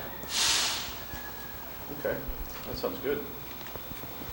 That's a great point. I mean, we do have a lot of small houses that are rentals here. It does sound like I might have to screen my applicants, though, to be low income in order for it to qualify. There's a bill right now going through Sacramento, Section 8 bill. It's basically saying that you're renting a house, if you're a home owner or a renter, a rentee, and somebody comes to you with Section 8 and you can't deny it. So there's some interesting stuff coming down the pipe right now. Problem is they won't pay for any damages like they used to with Section 8. Oh, wow. It's not. Yeah. Like I'm going to own a rental home. Yeah. Okay, we're good on that one? Okay. Thank you. Let's see. Our subcommittee. Nope, we're going to the horse blanket. The report from planner and current upcoming projects.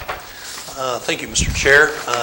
Really, nothing new to really report. I just, updated the dates. Fault Line Restaurant, if I could just make that quick announcement.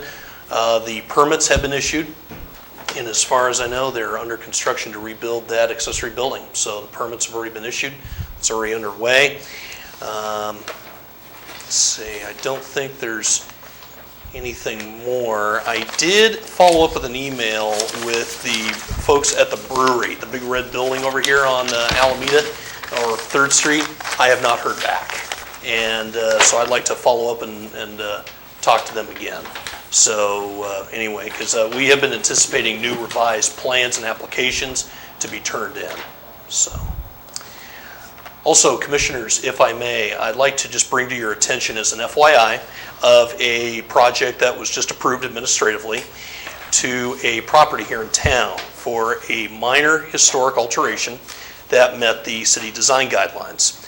It was for a property located at 502 3rd Street, better known as the Kemp House. Property owner was just doing a repaint of colors in kind, white and red trim. Meets the design guidelines. also meets the provisions because they did come before Planning Commission back in 2012, June 12th, 2012. And they were doing an alteration at the time for the windows. Based on reviewing the minutes of that hearing, it was directed to them that actually this can remain administrative, but please return shutters to the windows facing 3rd Street.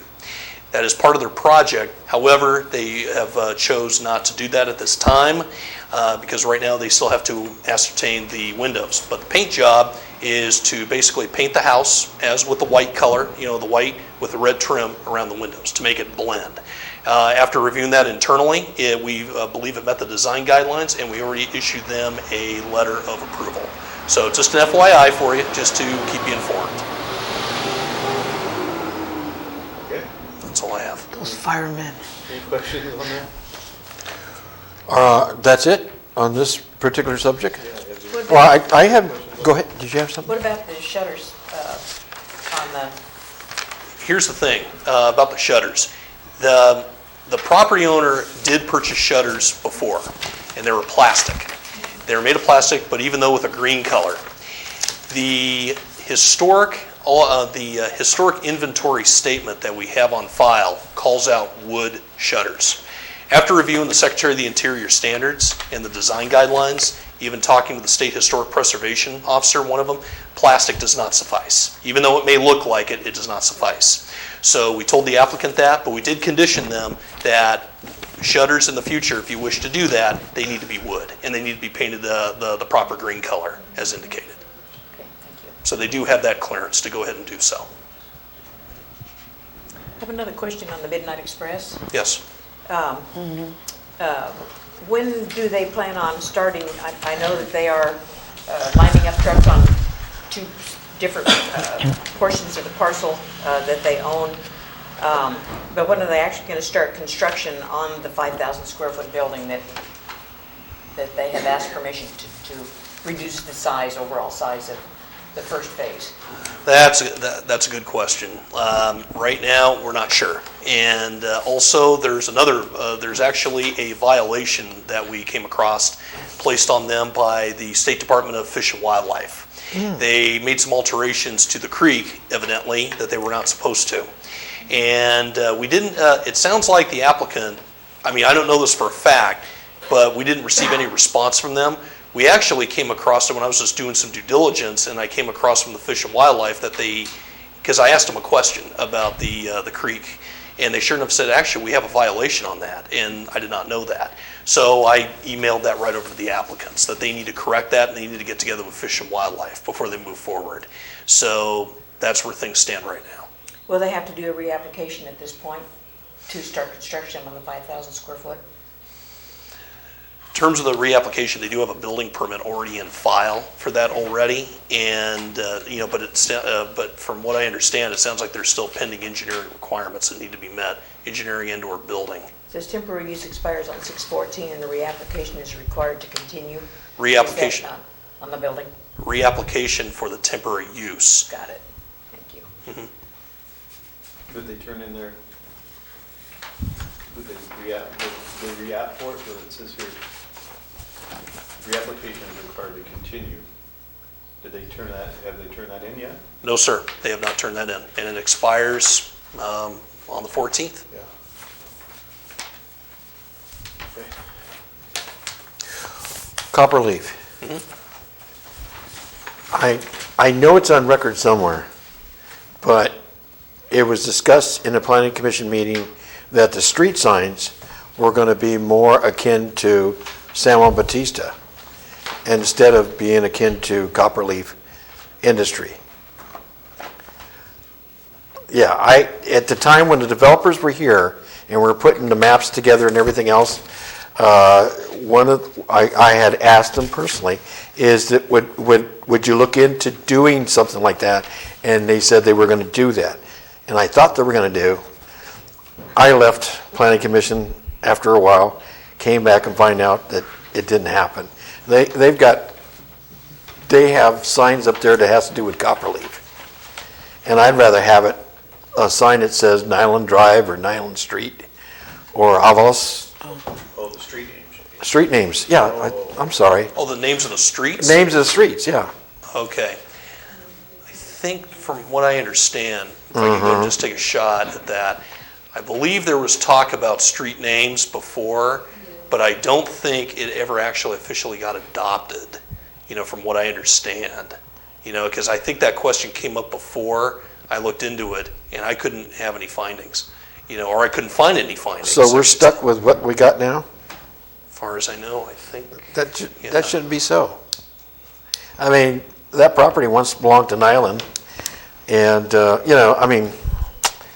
we discussed it, and they were willing to do it, and I don't know why somebody didn't follow up on that. And I thought it was just academic, they were gonna go do it, because they were really ready to do that.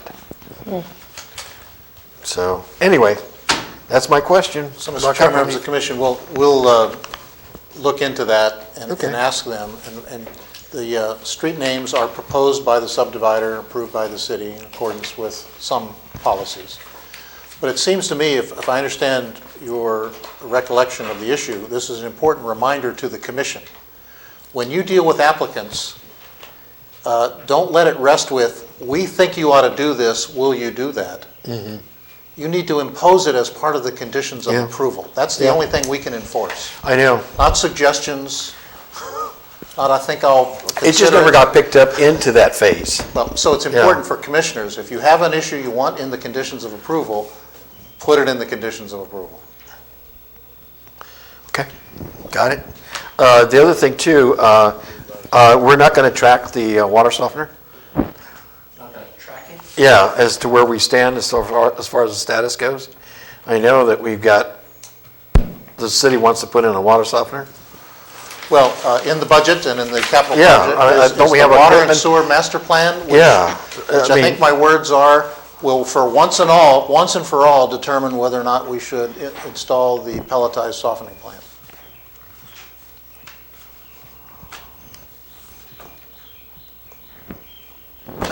Okay, but I thought we bought several $100,000 worth of equipment already. We did.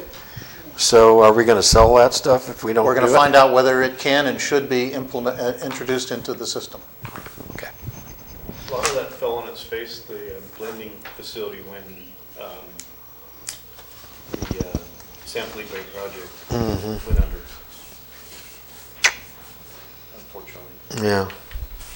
Anyway, that's all I got right now. The roundabout, now that this is signed, resolved, what's the next step? When do we have time dates? When that we need to get on this, when it's going to be, started? Well, now that the parcel map was already approved by commission, now the next step is for the applicants to work with our engineers, our engineering staff, go ahead and do what's called a tentative map, and then parcel map review, and then as soon as that's all done, it meets the proper standards, then it gets recorded. Okay. It gets recorded down in San Benito County, and with that, that's when it becomes right-of-way becomes deeded to city right-of-way, and that's when. Well, is there still on the time limits that they have to, be held to accountable, not like. Absolutely. So liquid that we've been. Absolutely. Like the Midnight Express and the brewery and all these other, we need to be more concrete, not so fluid. Right. No, absolutely. That, we can go ahead and get that moving as quickly as we can. So. Good. Any other questions? Moving on then. Okay. Mr. Chair, can I ask one, or is this just for the? Yeah, sure.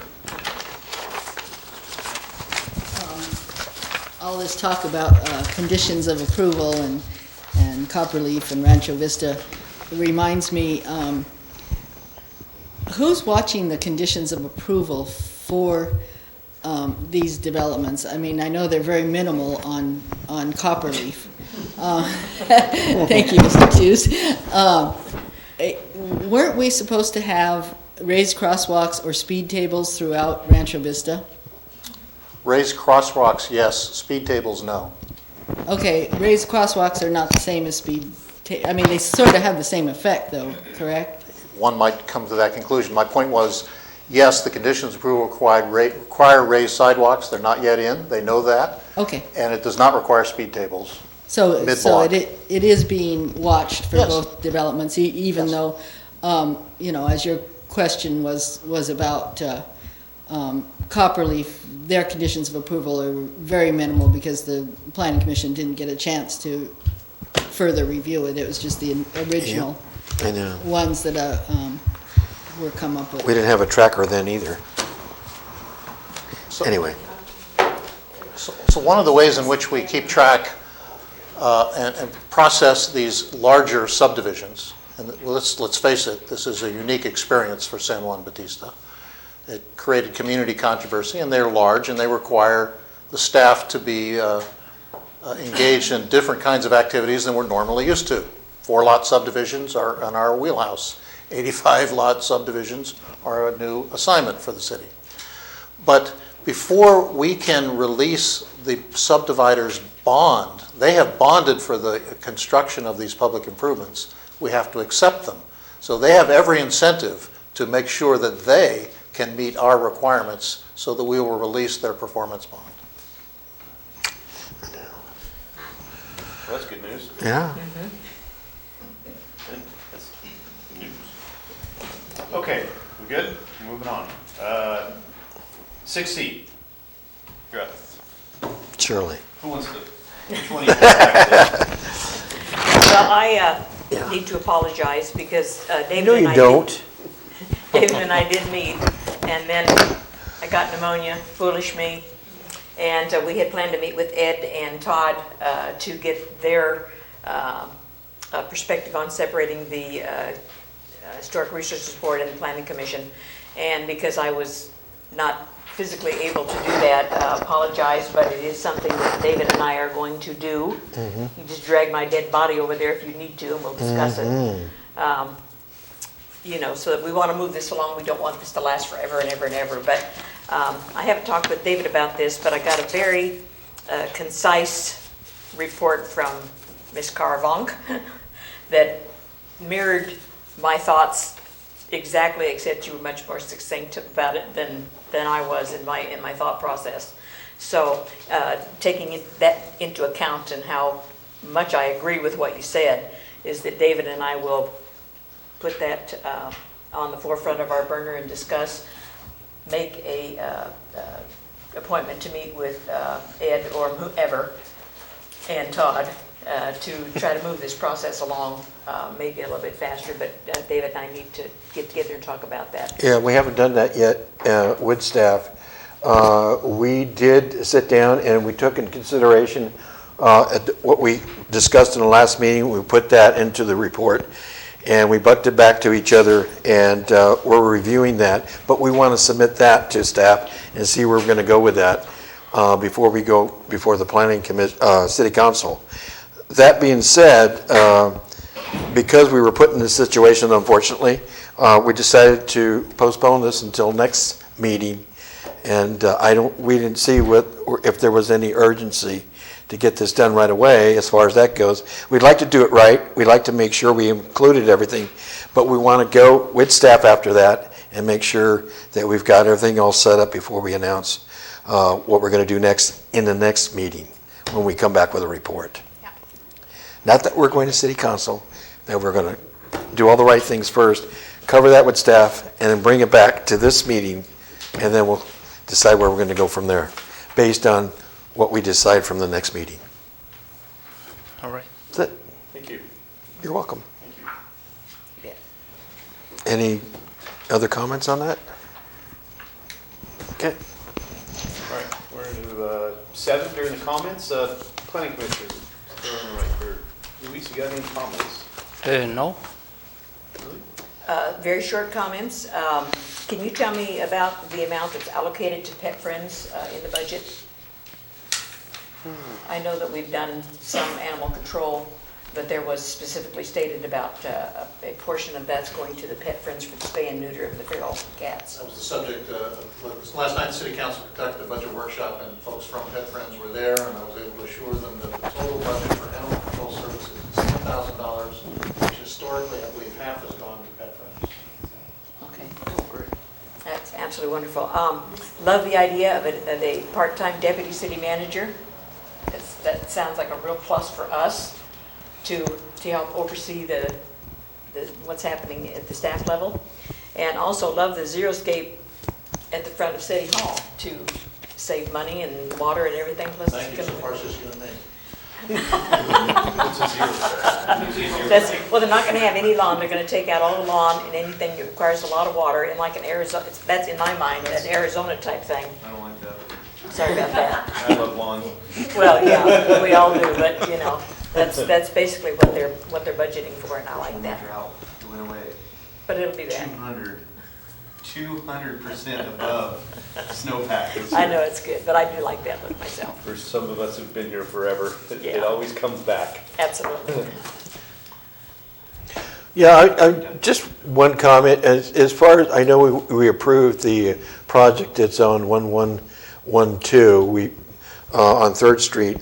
I would have liked to have seen better drawings coming before the Planning Commission where we see where there's any drains and pipes and easements, where they're at, so that we can see, and everybody can see that we're building something in the right place and it's the right size and what have you. So I felt that the drawings were a little lacking. Maybe we could put more emphasis on that before we make a decision. But we did clarify it, but it would have been, we probably could have saved some more time there and having that information available. I think more That's like it. a presentation of First Street. Devices presentation, that kind of plans. They're really nice info. And very nice info. One of the challenges with that one was, I think people were using the words easement Yes. Yeah. Yes. differently Yes. than we do. So you should be looking for a public utility easement, a PUE. That's where a portion of the parcel is dedicated for the use of public utilities. What Mr. Lopez described sounded to me, since he wanted us to look at the title report, not on the parcel maps, is a reciprocal easement between two private property owners, a private relationship, not a public one. Yeah. Yeah, that makes sense. Good, David? Yeah, I'm good. Thank you. Anything? Just, I didn't get the budget report, like, you know, I didn't see it, I would have liked to read it more, so I didn't have to be, I'm sorry, my voice, but I would just like a little more, yeah. Hard copy? Yeah, hard copy, yeah, like that, so I could see it more. But otherwise, and again, like, thank you for clarifying the easement and the sewer lines and the drains more on, spot on, like that. And I have a problem that they attack us when they say that was in 2015, I'm only in 2020. They have to remember that it's prior people that allowed them to build there. Oh, yeah. Yeah. Unless somebody's living on a 160-acre parcel, they're living on property that's been subdivided. Exactly. Yeah, That's cool. 40 acres and a mule. Okay, Spanish land grant. Anything else? Good. Well, we didn't have a historic resource board, but just a couple things. My wife and I just did a pretty incredible trip, and it was basically a historic trip. We drove the entire length of the Natchez Trace Parkway, which starts in Natchez, Mississippi, and ends up in just underneath Nashville and Franklin, Tennessee. There are historic communities out here in this country that are pretty amazing. Cities like Natchez and Savannah, Georgia, that basically met with Sherman before he showed up to burn the city and said, "We're not going to fight, don't burn the city." So all these cities are still preserved. Natchez, Mississippi has 1,100 houses or buildings on the National Registry. Wow. The historic, at the federal level. So our problems, it was nice to see that, because now it makes, okay, our problems aren't quite as huge as theirs. Port Gibson in Mississippi is another town that has probably 500, and there's probably 1,000 buildings in the town. And they all have these nice plaques that are on, right in front of the building. You can stop at the sidewalk and read all about this building. It's been there, this antebellum mansions that have been there because they were never burned. So, great big world out there. Kind of cool. Hush puppies are delicious. And the best barbecue in Memphis, in my opinion, is Rendezvous. But if you ever get a chance, that parkway it's 440 miles, it's 2 lanes, and it's 50 miles an hour, and it is just, and there was nobody on it. There were times when we drove for an hour and didn't see another car. And it's just so relaxing. I would get, by about 12:30, I just told Sean, I said, you gotta drive. I'm just so, I mean, you're in time, the land that time forgot for the most part. And it's a very historic route. So if you ever get a chance, it's a good trip. Did you bring a map? I've got maps. Paper maps? I have stacks of maps. So yeah, I do. And we did, Mississippi and all that kind of stuff. It's pretty amazing out there. I don't have anything else. City planner? Maybe just a comment real quick on what Commissioner Maderos was saying. Points well taken about, better maps, better images and all that, just to kind of really clarify the point. So, understood. So, I have a note to myself for next time. That's all I have. Yeah. Thank you. Members of the commission, the city council has interviewed candidates for city manager. They have selected an individual who's in background check, and we anticipate that the council will appoint the next city manager at its regular meeting on June the 18th, and that individual might start early in July. Is he going to, are you bird dogging him for a while, or is he just going to? That's what I ask you. I think there'll be opportunities for brain melds so that we can download information and provide for a smooth transition. Great, thank you. And you are, it'll be a sad day for us to see you go. Well, I appreciate that. This is a challenging position, so you need somebody with energy as well as ideas. Okay, that being said, a motion to adjourn the meeting. Motion to adjourn. Second. All in favor? Aye. Opposed? None? Thank you. Staff?